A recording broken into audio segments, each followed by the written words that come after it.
Hey folks, Dr. Killinger here. I just wanted to give you guys an update on the ratchets for the Warbotron foot. We just got in the test prints today.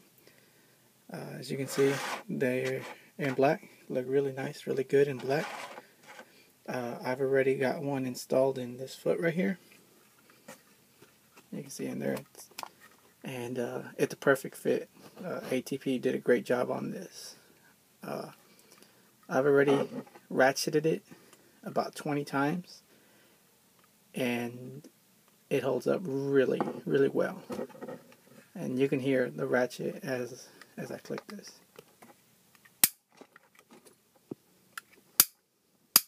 That is a tight ratchet.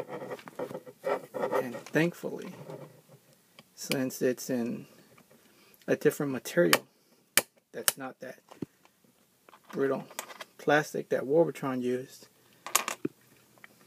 it doesn't break whenever you use it.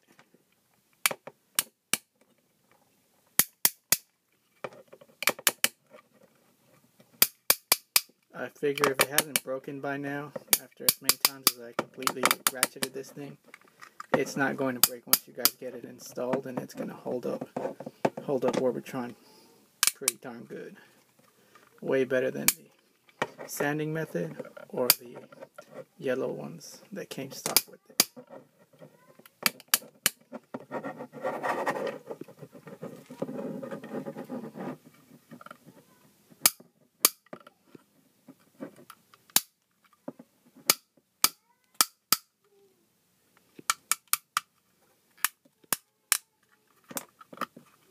Anyway, you guys see this stuff works really well. We will have pre-orders up. We will have orders up in the next couple of weeks. We don't take pre-orders anymore. So as soon as we have them in stock, we will let you guys know and give you the information as to where to send your payment.